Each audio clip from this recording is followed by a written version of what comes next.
All right, welcome back. I'm now being joined on the program by a former commissioner of police in Lagos State and also Benue State, I should say, and now the special advisor to the Oyo State Governor on Security Matters, Mr. Fatai Owoseni. He joins us via Skype from Ibadan.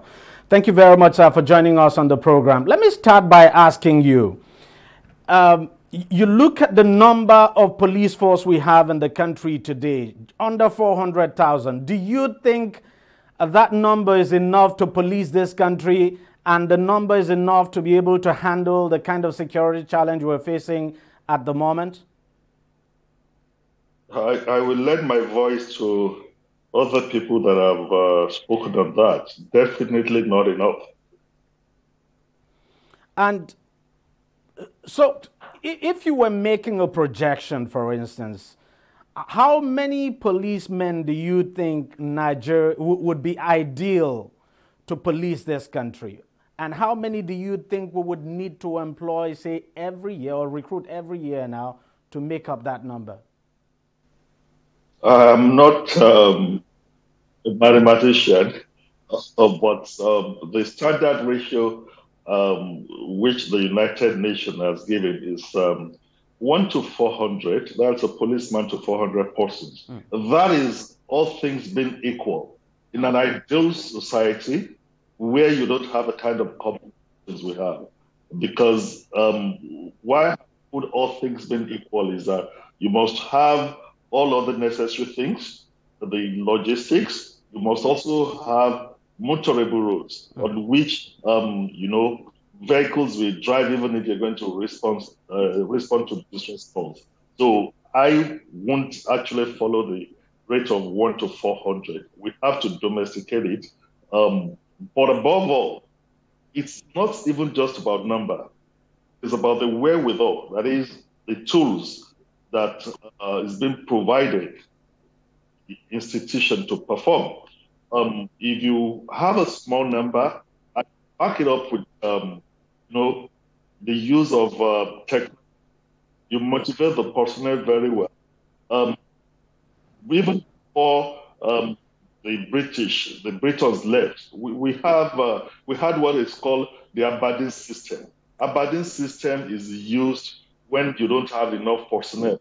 So you now do what is called hotspot policing, where you distribute your resources as per the gap analysis and crime analysis. So it is just not a matter of number, but every other thing but we can't also deny that the number in this case, especially in the case of Nigeria, actually matters. While the number matters, the logistic is about the most essential. For example, we've been saying it. I have, short of repetition. Some of us have said that when we were younger in the police, imagine a police institution in the early 80s where you have a divisional police headquarters that was staffed as per the extant rules and regulations. The Police Act and regulations are given that if you have a village police post, it has to be staffed with a certain number of men. If you have a police station, it has to be staffed by a number of men. If you have a divisional headquarters, it has to be staffed with a number of men. For the figure that is used, then for a village police, what they are using to strengthen a divisional police headquarters now. You will go to some places, a divisional police headquarters won't have more than 15 personnel. When, as at early 80s, it is about 15, 21 police that were designed for a village police post. So you can see where the whole thing started. And of course, as of 1985, worked at Shagamu Police Division. In that police division, we had 2 lorries. We had Land Rovers, about 5.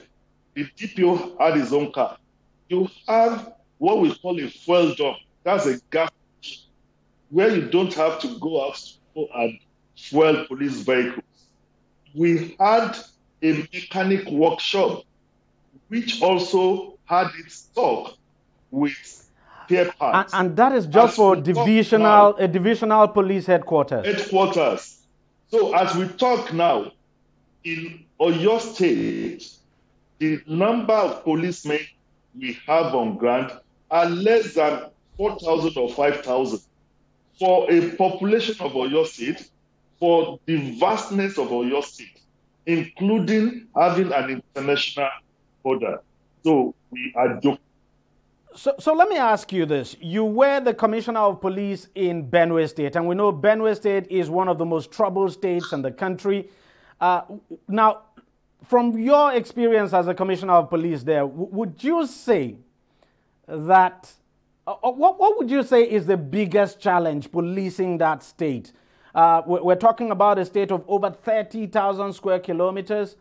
You look at what is going on there today, nothing much would appear to have changed from between your time and now, if it's not even getting worse. What exactly is the difficulty with policing that state? Everything is wrong. Everything that part of the things I've earlier mentioned would be said to be wrong. I left Benin State about 2 years ago, and I won't even know whether things have not come more complex for whoever that is the commissioner of police there. You will have an addition in population. As population increases, the crimes are bound to increase. I am not too sure any new thing had been added to what was on ground. Because when we were there, a lot of challenges. Even the office of the commissioner of police, we had to turn it around for us to be able to work. Then I was mentioning before that we are quick to compare ourselves with other countries. In those other countries, go and bring policemen here. Bring policemen from Scotland Yard. Bring policemen from Florida or New York to come and work in Benue State. In fact, this the shock that will first kill them. They will go into depression because you have in there a vastness of land that appears ungoverned, no sign of governance in there, and you have thick forests in there. You have a situation where to even communicate between Makurdi and Boko, it is difficult. The roads are not that horrible. The number of personnel is just, I will say, infinitesimal because nothing is provided for the policemen to carry out their responsibilities. While there were places I went there, and honestly, I would just say that these men are miracle workers. Even where we put those policemen, the mobile policemen, the special forces that came to work, including the military men that came to support them, we made makeshift building for them, provided gari and kulikuli for them. And when rain falls, rain will now come and even destroy what we provided for them. So it's a whole lot of things. And you have a farming community. When the farming there is not done in cluster, it makes it difficult to police. You also have a family of employed youths who are not doing anything, who were not provided for. So what I'm saying basically is that I want to believe it has even gotten worse than what I faced when I was there. There's something I want to quickly... Yes, there's something I want to quickly ask you, because people don't really get this. People don't really understand. People don't understand, for instance, why an attack will take place in a remote area. There's no security there. In another remote area, maybe before you deploy in there would have been another attack in another remote area. So people don't understand why, for instance, security men are not available at these remote areas and they are not there to respond to stop any form of violence. Aside the fact that the men are not available, there is no mobility to even move them into places where things are happening. And if you have the mobility at all, the terrain is also a challenge. In some of the cases, when I was in Benin State, we had to use patrol vehicles in order to navigate, to clear the road. You need armored personnel carriers. I doubt, except probably in Abuja, FCT Command, where you can say they have armored personnel carriers that can be used to confront the criminals that are highly sophisticated now. You want to confront a riotous situation, you don't even have water cannon. There are some policemen in this country today, probably, who are working in certain places that have not even seen water cannon used for operation. And that is one of the essential things to confront riotous situation. So I would say it's not anything. We should start, just grandstanding and playing politics about security in Nigeria. We are not ready to have a police. That would be my own conclusion. It is high time that government, stands up to provide all these things for the policemen. And while you are now going to blame police for not performing, you will say this institution is not performing. You go set up a joint task force. The money you use in funding that joint task force, which is just a minuscule, would even be far, far more than what you are using to fund this institution as a whole. Where do they do such a thing? It doesn't happen anyway. It seems as if, one, we don't have knowledge management for us to learn lesson at all. We keep on doing trial error or something like that. Fire brigade approach. I had mentioned it before, the police is the symbol of government. And the police will reflect the society and the leadership in the society. Everything that has been happening, I've had people call for international intervention or whatever. Yeah. It doesn't come that way. That is not what you need. You must provide for the people you have. Even the military that are intervening, men are due for rotation. Nobody is rotating them. Mr. Awoseni, let's just quickly take a short break now. I'm going to come back because I have a lot of questions I still want to ask you. We'll take a short break and we'll come back with the former Commissioner of Police in Lagos and Benin State. Stay with us.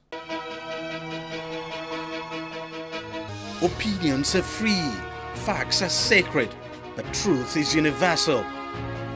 How, in practical terms, can we, for instance, de-escalate the tension? President must see himself as the President of the Federal Republic. We know where the enemy is. 3 places. The Lake Chad Basin, the border area between Nigeria and Cameroon, and then the Sambisa Forest. On DEJI360, we give you a complete dose of everything. Opinion, facts, and undiluted truth. I hardly believe what politicians are saying in this part of the world. A new Nigeria is possible, a future is possible. We delve into the issues, dissect it so that you can understand it, and use it to take action. I don't think there's any need for any governor to look for grant for ranching. DEJI360, dissecting the issues. All right, welcome back. And if you've just joined us, we've been talking to Mr. Fatai Awoseni, who is a special advisor to the governor of Oyo State on security matters. He's also the former Commissioner of Police in Lagos and Benin State. Mr. Awoseni, thank you very much for your time and thank you for staying with us. Let me ask you this. The other time you were talking about the issue of calling for foreign assistance, and you made it very clear that that is not what we need at this time. Could you expatiate more on that? You mean with regards to the international intervention? The issue of international intervention, yes. Yes. If you don't provide the necessary wherewithal for the men you have on ground, there is no way international intervention will work. They will come and go. And when you talk of international intervention, because we are not proud of ourselves, even within the international system, where you have those conflict areas, who are the best performers? The Nigerian military, the Nigerian police, they were the best performers. And we are now sitting down here and asking that international intervention should come. There is no free lunch in the United States of America. For every international intervention, whether United Nations, whether those powerful countries, they will surely take the money back. If they are setting up a tent, it is their own national that will set up the tent. If they are going to feed our personnel, it is their contractors. So why do we have to do that? Now, that takes me, sorry to interject, but that takes me to the next point. Let me ask you this. We've had people calling for state police. Do you think that will solve the problem, the issue of state police? Would it solve the problem? Let me say this. If that is what the people is calling for, if that is what the whole Nigeria is calling for, okay, let us try it. But my personal view, it is not who commands the police that matters. It is not whether the police is under the authority of governors or local government chairpersons or the president.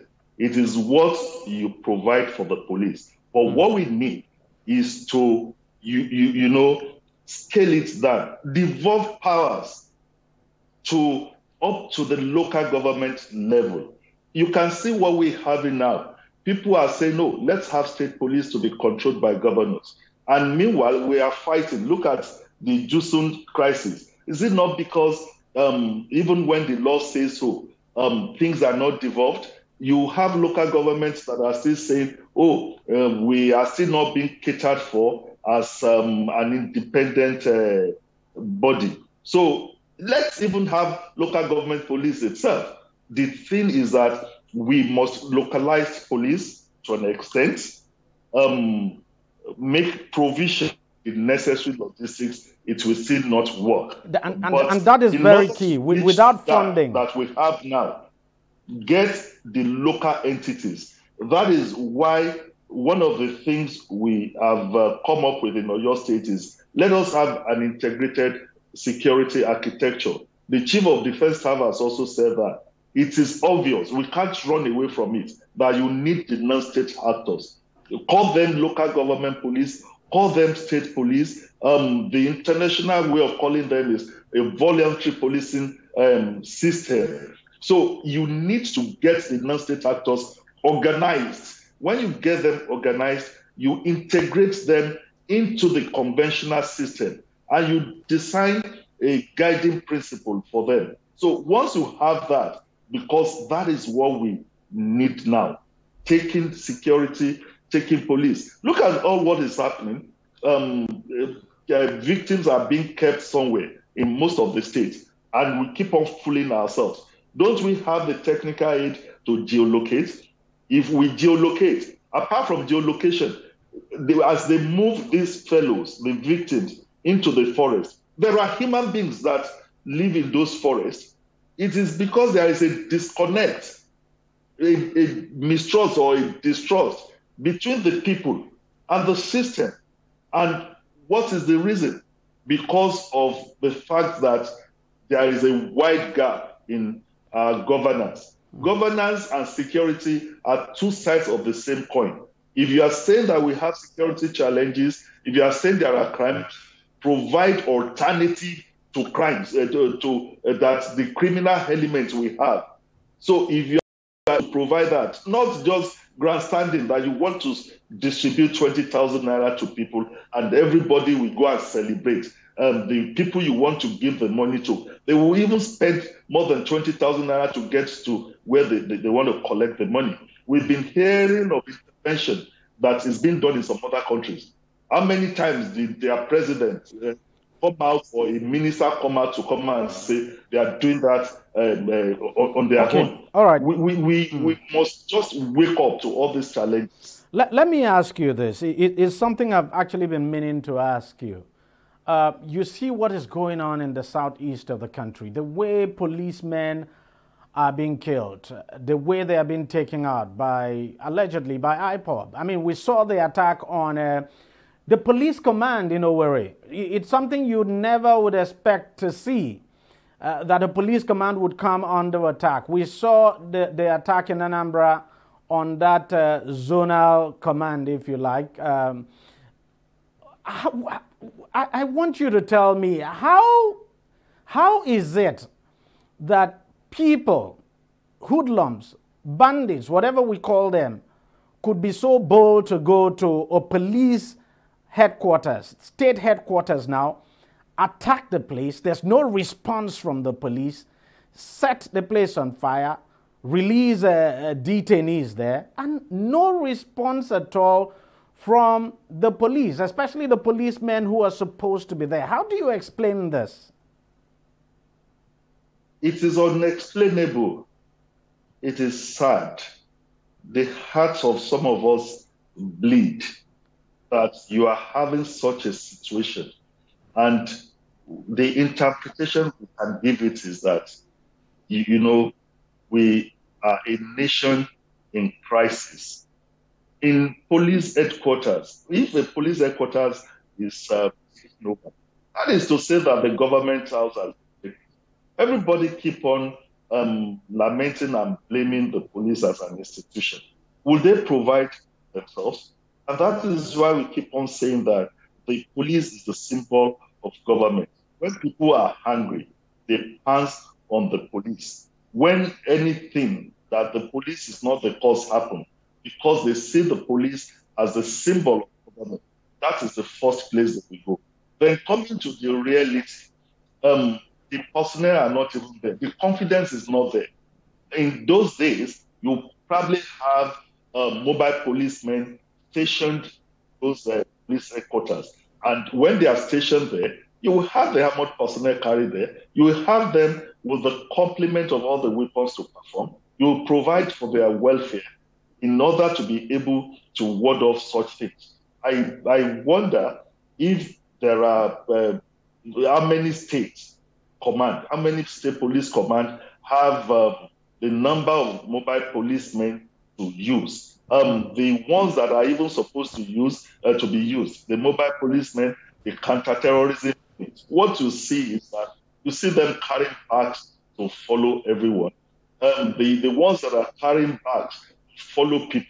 We are in a parlous situation in the sense that, you know, the striking harm of the Nigeria police itself has been so decimated, apart from the fact that we don't have enough personnel there. What is required to train them, the logistic, the necessary and vital logistics for them to use are not there. You will also find out that these personnel that are supposed to be used for protection and security of public places, public institutions like that, have been cornered by all our VIPs. And it is most times you see them grandstanding to say that, policemen are carrying bags, mobile men are being used for menial jobs. Who are the people using them? The same people that are complaining. So if you are saying that, the Inspector General of Police is, wrongly deploying policemen for guard duty and for menial jobs, first surrender the ones you have following you now. And everybody puts the Inspector General of Police on the spot all the time. Is he giving what it takes to perform at all? Is he giving the permission to speak to authority? So you just see all sorts of, what will I call it? I would say we are just in a state of anomaly, a lot of abnormalities. And it is not until when we are sincere enough to confront all this situation that we can really get a police that Nigeria deserves. Finally, before I let you go, sir, there have been calls. I mean, the National Assembly says the president should declare a state of emergency on security and all of that. But the question is, what exactly would we be declaring this emergency on? If you don't have funding, will this emergency translate to better funding for the security agencies? Would it translate to more recruitment and all of that? What's your take on this issue now? I mean, the call for a declaration of a state of emergency. Sadly funny. You've answered some of the questions. When you declare state of emergency, what are you declaring the state of emergency for? Is it for funding? Is it for recruitment of more policemen? And that's one of the things I would call hackneyed expression. The people just use language. When we have not even identified our problems, do we even believe that we have problems? When we continue to run government or by deceit. So we must first know that and accept that we have a problem and identify the problems. We've not accepted that we are in a parlous situation. We've not accepted there is a serious problem. We must first accept that. Even the international intervention we are calling for, if you are going to bring in people from outside, you must let them know where you stand first. You must let them know what gaps you have. But we've not done an audit of this. And everybody keeps on talking, do this, do that. If we identify that is a problem of logistics, what number? Let's do a proper audit. How do we break all the bureaucratic process and the padding of even money to be used when they'll probably say you need $1 billion to purchase equipment and equip the security people. Someone out there is already padding it to whatever. It's not just about padding. Even the main money is not used to bring what is supposed to be brought into the country. I don't know how to call it. Some of us have not been scared. Yeah. We are very scared. It's a scary situation. And then we must sit. I've been calling for a security summit. We've had so many security summits. Exactly. Where have those standed us? Nowhere. Because it's just going to be a talk shop.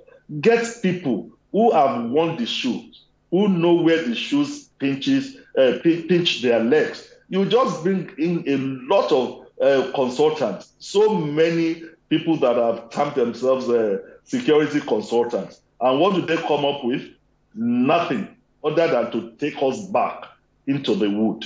It will not solve our problem in the country. Thank you very much, sir, for your time. And just before you go, the irony of all of this is that these lawmakers, I'm talking about the senators now, who are calling for a state of emergency and who are actually worried. All of them, 109 of them in that Senate. I don't think there's any senator in that Senate who does not have at least 2 policemen attached to them. So you do the mathematics and... maybe not. It is not even just that. Without prejudice and with due respect, we also need to examine ourselves as a people.